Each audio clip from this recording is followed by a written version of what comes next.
നമസ്കാരം. കാണാത്ത കേരളത്തിലേക്ക് സ്വാഗതം. പ്രബുദ്ധരെന്ന് അവകാശപ്പെടുമെങ്കിലും അന്ധവിശ്വാസത്തിൻ്റെ കാര്യത്തിൽ മലയാളികൾ ഒട്ടും പിന്നിലല്ല. അയൽ സംസ്ഥാനങ്ങളിൽ പോലും മലയാളികൾ തുടങ്ങിവെച്ച വിശ്വാസ വഴക്കങ്ങളുണ്ട്. അത്തരമൊരു വ്യത്യസ്തമായ കാഴ്ചയാണ് ഇന്ന് കാണാത്ത കേരളത്തിൽ ആദ്യം.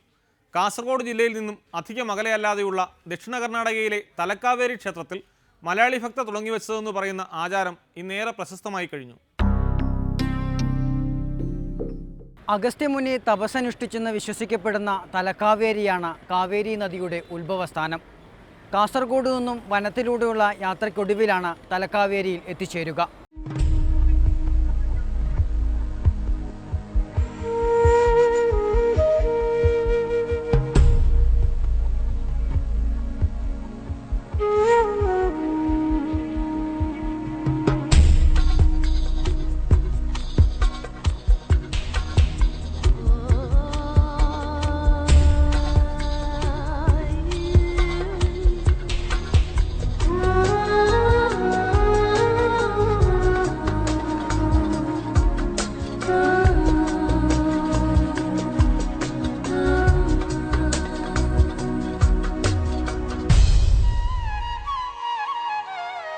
തലക്കാവേരിയിലേക്കുള്ള വഴിമധ്യേയാണ് ത്രിവേണി സംഗമമായ ഭഗമണ്ഡലം.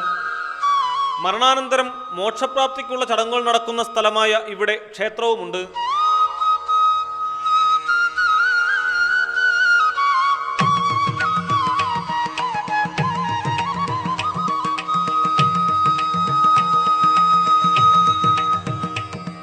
പിന്നെയും കിലോമീറ്ററുകൾ പോകണം തലക്കാവേരിയിലെത്താൻ.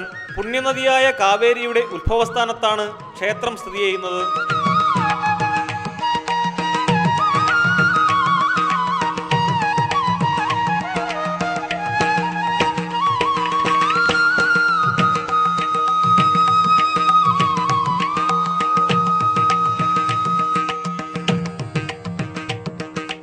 ഏറെ പ്രശസ്തമായ ക്ഷേത്രത്തിലേക്ക് നിത്യേന അന്യനാടുകളിൽ നിന്ന് പോലും ഭക്തരെത്തുന്നു. ധാരാളം മലയാളികളും ഇവിടെ എത്തുന്നുണ്ട്.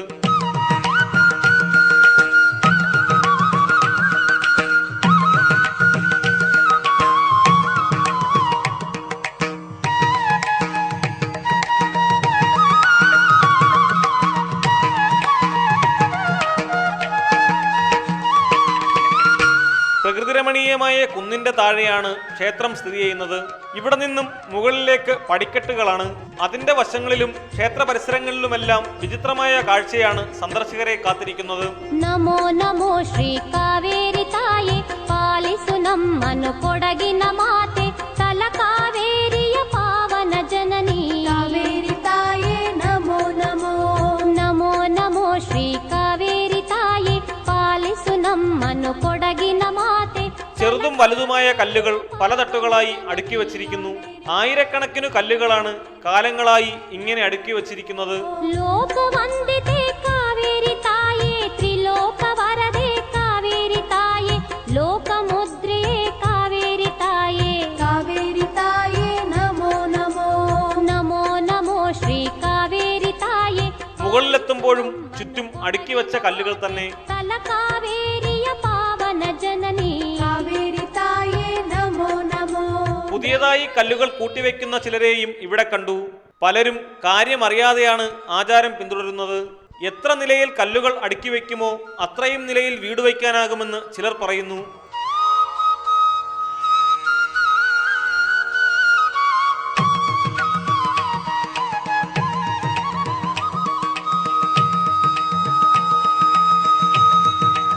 പല ആളുകളും ഇതേപ്പറ്റി പല രീതിയിലാണ് പറയുന്നത്. അത് ഓരോരാളെ ഒരു വിശ്വാസം. ഇങ്ങനെ നേരത്തെ ഓരോരാൾക്ക് കുട്ടികളില്ലാതെ ഇങ്ങനെ ഓരോ ഇതിനെ മാത്രമല്ല കുറേ അമ്പലത്തിലെല്ലാം വെച്ചിട്ടുണ്ട്. അത് ഓരോരാളെ ഓരോ സങ്കല്പം നമ്മളെന്ത് ആഗ്രഹിക്കും. അത് അങ്ങനെ ഒരു വെറുതെ കുട്ടികൾ കളിക്കാനാണ് അങ്ങനത്തെ ഒരു ഇതില്ല, വിശ്വാസമൊന്നുമല്ല. ചിലർ പറയുന്നത് മരണാനന്തരം ആത്മാക്കൾക്ക് മോക്ഷം ലഭിക്കാനാണിതെന്നാണ്. അതെ, കല്ല് അടക്കിയിട്ടുണ്ടാവും.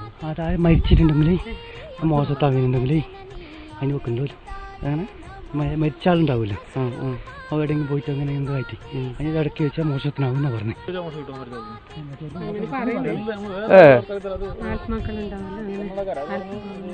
വീട് വെക്കാൻ വേണ്ടി ഒരു എത്ര ഇതിൽ അടുക്കി വെച്ചാൽ അങ്ങനെ ഇരുന്നാരുടെ അന്ന് മുമ്പ് വന്നിട്ട് ചോദിക്കുമ്പോൾ അങ്ങനെ പറഞ്ഞു.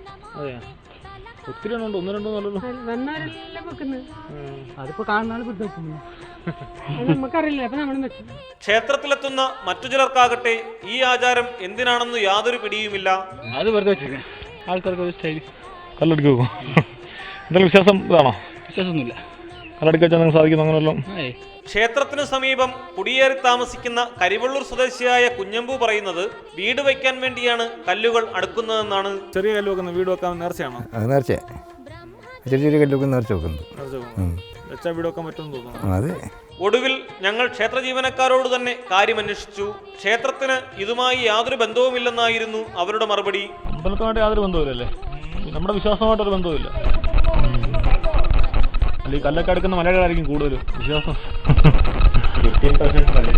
കല്ലടുക്കി വെച്ചാലേ വീടുണ്ടാകും, അങ്ങനെ എന്തോ ഇതുണ്ടോ? മുകളിലെന്തോണ്ടെന്നല്ലേ? കാസർഗോഡിന് കഴിഞ്ഞ ദിവസം ഒരു പെണ്ണിനെ കെട്ടുന്നുണ്ട്. ഞാൻ വരുത്തി കൊടുത്തു. 2 ആഴ്ച ഇടുന്നൊരു കർമ്മിച്ചിട്ട് ഒരു മൂത്തിനാണ്.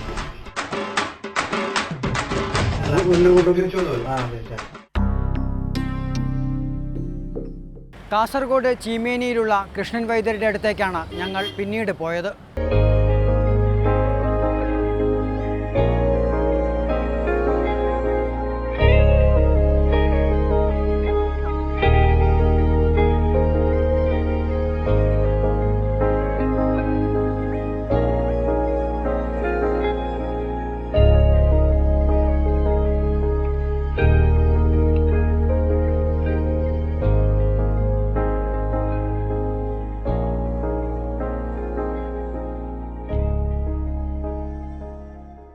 ടൂറിന് വന്നതാണെന്നും പുഴയിൽ കുളിക്കാനിറങ്ങിയപ്പോൾ കൂട്ടത്തിലൊരാൾക്ക് പേടി കിട്ടിയെന്നും ഞങ്ങൾ കളവ് പറഞ്ഞു.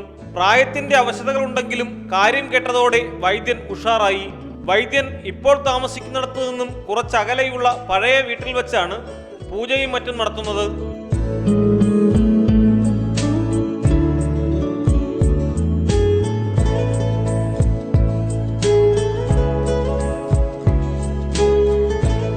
വൈദ്യന് കേൾവിക്കുറവുള്ളതിനാൽ ആവശ്യക്കാർ വിവരങ്ങൾ അവിടെയുള്ള ബുക്കിൽ എഴുതി നൽകണം. വൈദ്യനു സഹായത്തിന് ചെറുമകനും കൂടെയുണ്ടായിരുന്നു.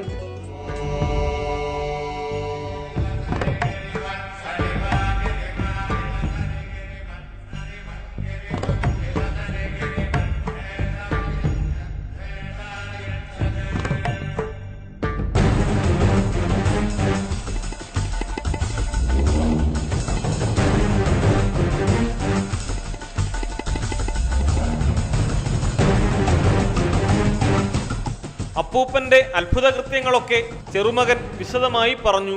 ഇവിടുന്ന് വലിയ വലിയ സംഭവങ്ങളൊക്കെ ഒളിപ്പിച്ച് പോയിട്ടുണ്ടെന്നൊക്കെ പറഞ്ഞു. ഇടുന്നുണ്ടാണ്ട് ഭയങ്കര വേണാണ്ടാണ്ട്. ഇപ്പം പിന്നെ ഇവരിക്കുന്ന ഒരു ഓർമ്മശക്തി ജനക്കിനെ ഒഴിപ്പിക്കാൻ പോയിട്ട് എന്തോ സംഭവിച്ചതാണ്. അതുകൊണ്ട് ഇപ്പം ചെവിയുടെ ഇങ്ങനെ കേൾവി കുറവാണ്. കേരളത്തിലെ കൊണ്ട് പിന്നെ കേരളത്തിന്റെ പുറത്തേക്കാളും പോലെ ബാംഗ്ലൂര്, കോട്ടക്കല് അങ്ങനെ ദൂരെല്ലാം ഇങ്ങനെ ആൾക്കാർ കൊണ്ടുപോകും. ഇവിടെ പിന്നെ എല്ലാ മതക്കാരും വരും. മുസ്ലിംസ് അധികം വരുന്നുണ്ട്. ഞായറാഴ്ച ഭയങ്കര തിരക്കുണ്ടത്. കിണ്ടിയിലെ വെള്ളത്തിന് മുകളിൽ കർപ്പൂരം കത്തിച്ച് വൈദ്യൻ പരിപാടി തുടങ്ങി.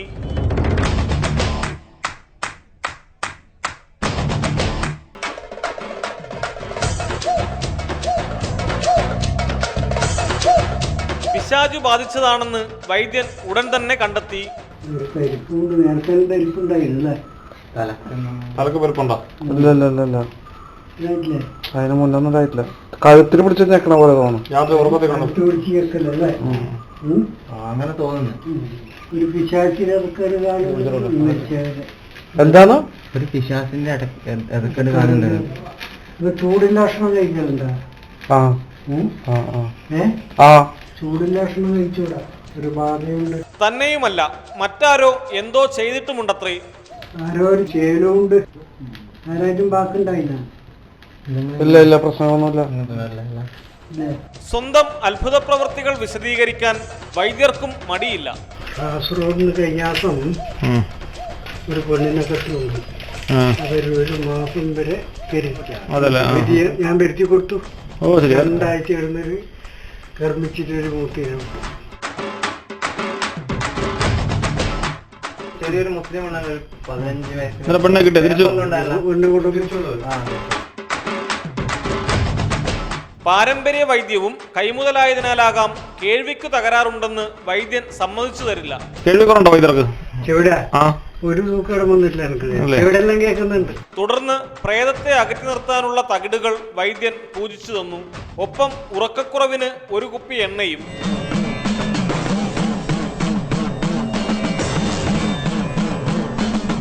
കിടക്കുന്ന സമയത്ത് ഒന്ന് കാക്കൊന്ന് കാലിന്റെ അടിയിലേക്കാം, ഒന്ന് തലയാക്കാം.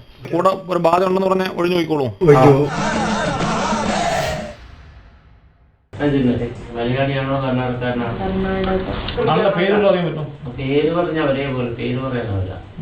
നാളെ എന്നെ കൊണ്ട് കാണിക്കല്ലേ.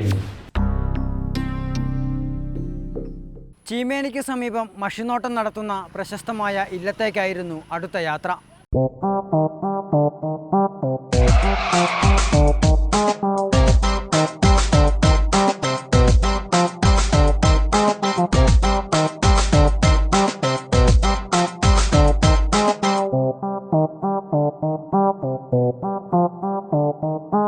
ഉച്ചയ്ക്ക് 2 മണി വരെയാണ് ഇവിടെ മഷിനോട്ടം നടക്കുന്നത്. ഞങ്ങൾ ആദ്യ ദിനം ചെന്നപ്പോൾ സമയം കഴിഞ്ഞിരുന്നു. അടുത്ത ദിവസം ഞങ്ങൾ വീണ്ടും പോയി. ഇല്ലത്തെ നമ്പൂതിരിയും മകനുമാണ് മഷിനോട്ടത്തിനും പൂജാകർമ്മങ്ങൾക്കുമൊക്കെ നേതൃത്വം കൊടുക്കുന്നത്. മഷി നോക്കാനായി ഒരു യുവതിയെ ശമ്പളത്തിന് നിയമിച്ചിട്ടുമുണ്ട്. മഷി നോക്കി ഫലമറിയാൻ ഇവിടെ നിരവധി പേരെത്തുന്നു.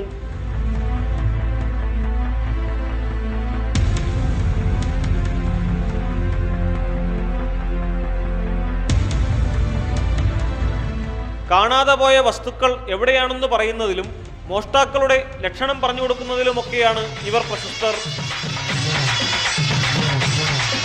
തലേ ദിവസം കാസർഗോഡ് ഹോട്ടലിൽ താമസിക്കുമ്പോൾ ലാപ്ടോപ്പും ബാഗും മോഷണം പോയെന്ന് ഞങ്ങൾ കളവ് പറഞ്ഞു. വ്യാജ പാസ്പോർട്ടും ലാപ്ടോപ്പിൽ രഹസ്യ വിവരങ്ങളും ഉള്ളതിനാൽ പോലീസിൽ പരാതി നൽകാനാകില്ല. ഉടൻ തന്നെ മോഷണം സംബന്ധിച്ച വിവരങ്ങൾ പറഞ്ഞു തരാമെന്ന് മഷിനോട്ടക്കാർ ഉറപ്പു നൽകി. ഇങ്ങനെയൊക്കെ കള്ളന്മാരെയൊക്കെ കണ്ടെത്തിയിട്ടുണ്ടല്ലോ അല്ലേ? അതെ,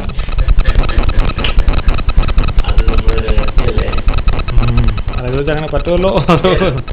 അതുകൊണ്ടല്ലേ നമ്മൾ ആ വഴിക്കൊന്ന് ചിന്തിച്ചെന്ന് പറയുന്നു. അങ്ങനെ ഇപ്പം കളർ പോയ കുത്തുകൾ 40 പവന്റെ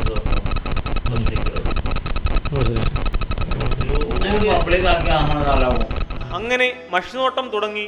കയ്യിലുള്ള വെറ്റിലയിൽ നോക്കിയാണ് യുവതി ഫലം പറയുന്നത്. ടൂറ് പോയിട്ട് വരുമ്പോഴും കാസർഗോഡ് എത്തി നോക്കുമ്പോൾ ചില സാധനങ്ങൾ നഷ്ടം. നമ്പൂതിരിമാർ നിർദ്ദേശിക്കുന്നതനുസരിച്ചാണ് യുവതിയുടെ മഷിനോട്ടം. ചോദ്യങ്ങൾ അവർ പറഞ്ഞു കൊടുക്കും. യുവതി അത് ഏറ്റു ചൊല്ലും. അതിപ്പോ ആ സാധനം എങ്ങനെ നഷ്ടം വന്നു? ആരും അടുത്തുകൊണ്ടുപോയത്?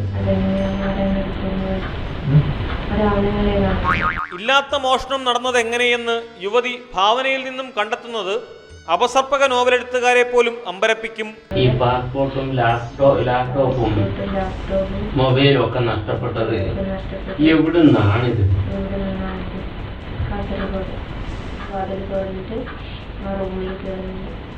ഒരു ബാഗിലാണ്.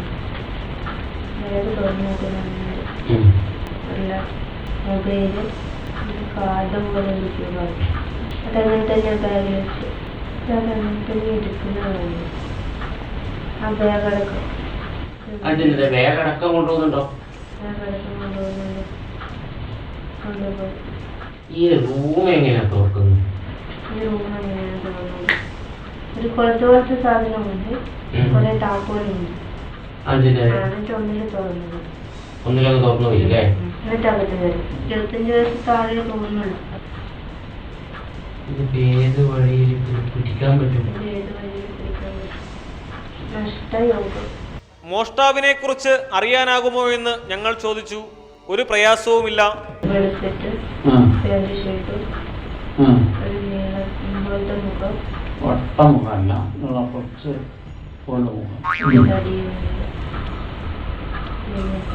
മോഷ്ടാവ് മംഗലാപുരം സ്വദേശിയാണെന്നും വാഹന മെക്കാനിക്കാണെന്നും വെറ്റിലയിൽ തെളിഞ്ഞു കണ്ടു.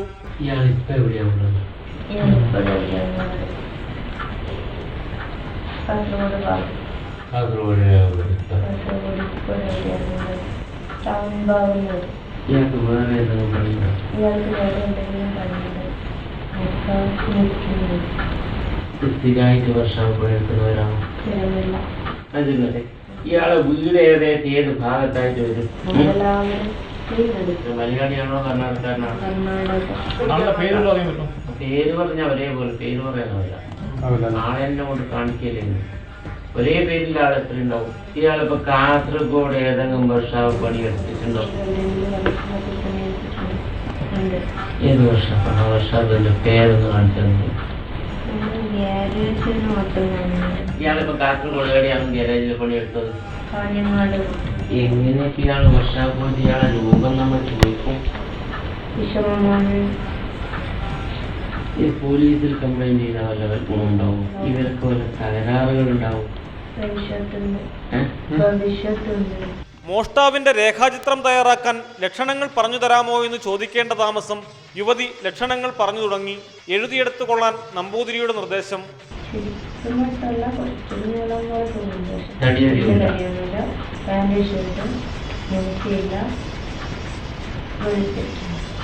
മുഖത്ത് വല്ല പാടുണ്ടോ? കണ്ണടയായിട്ടുണ്ടോ? താടി പൊന്തിയിട്ടാണ്? താടിയില്ലേ? നമുക്ക് സാധാരണ? കണ്ണോ സാധാരണ? നെറ്റിയോ?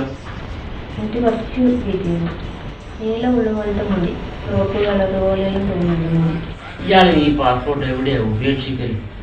ആ ഉപേക്ഷിക്കുന്ന സ്ഥലം ഒന്ന് ഉപേക്ഷിച്ചിട്ടുണ്ടോ?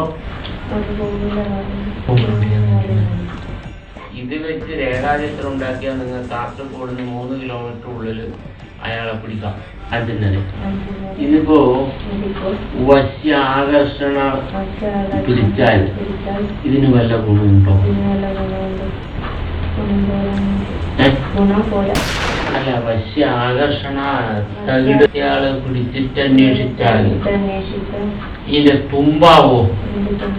അങ്ങനെയാണെങ്കിൽ ലൈസൻസ് എങ്കിലും അല്ലാതെ പാസ്പോർട്ടെങ്കിലും കിട്ടുമോ? നോക്കണം.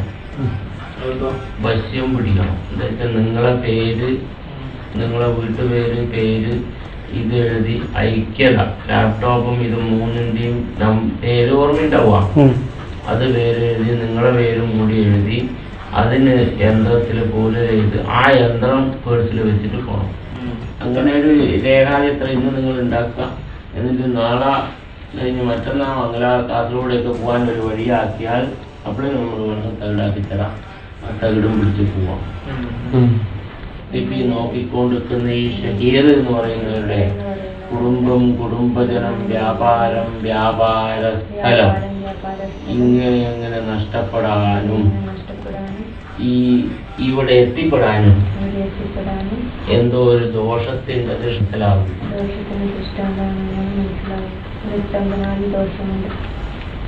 എത്ര കാലം മത്സ്യമ്പനാല് ദോഷങ്ങൾ വന്നിട്ട്? അവിവാഹിതനാണെന്ന കാര്യം മറച്ചുവെച്ച് ഭാര്യ ഒളിച്ചോടിപ്പോയെന്ന് ഒരു കള്ളക്കഥ കൂടി മെനഞ്ഞു. ഒഡീഷയിൽ വെച്ച് അവർ മരിച്ചെന്നാണ് അറിയാൻ കഴിഞ്ഞതെന്നും ഞങ്ങൾ വെച്ചുകാച്ചി. ഇവരെ പേരെന്താണ്?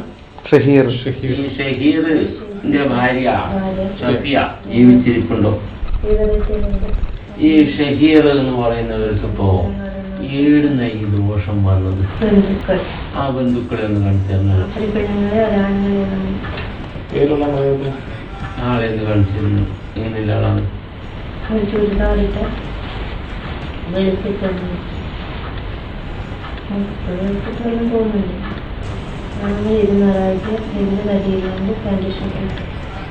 ഇല്ലാത്ത ഭാര്യയും അവരുടെ ഇപ്പോഴത്തെ ഭർത്താവുമാണത്രേ ദോഷം ചെയ്തത്.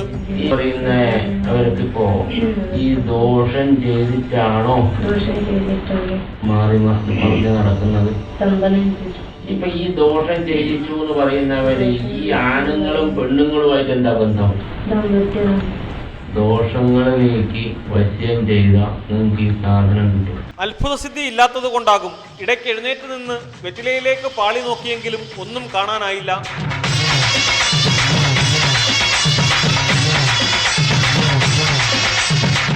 പ്രശ്നങ്ങൾ തീർത്ത് സാധനങ്ങൾ തിരികെ കിട്ടാൻ കുറച്ച് പൂജകൾ ചെയ്താൽ മതിയാകും. അതിന് 8500 രൂപ ചെലവ് വരും.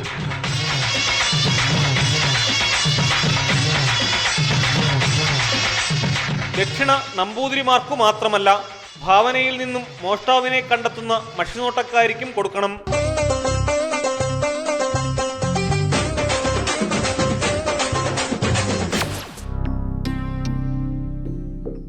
മഷിനോട്ടത്തിൻ്റെ പേരിൽ എത്ര പേരാകും ഇവിടെ പറ്റിക്കപ്പെട്ടിട്ടുണ്ടാകുക? സാങ്കല്പിക ലക്ഷണങ്ങൾ വില്ലനായെങ്കിൽ നിരപരാധികൾ പലരും മോഷ്ടാക്കളായി ചിത്രീകരിക്കപ്പെട്ടിരിക്കാനും സാധ്യതയുണ്ട്. യാതൊരു അടിസ്ഥാനവുമില്ലാത്ത ഇത്തരം തട്ടിപ്പുകൾ നിയന്ത്രിക്കാൻ ഫലപ്രദമായ സംവിധാനങ്ങളില്ലാത്തത് ഏറെ അപകടകരമാണ്. വേറിട്ട വിഷയങ്ങളുമായി കാണാത്ത കേരളം വീണ്ടും അടുത്തയാഴ്ച.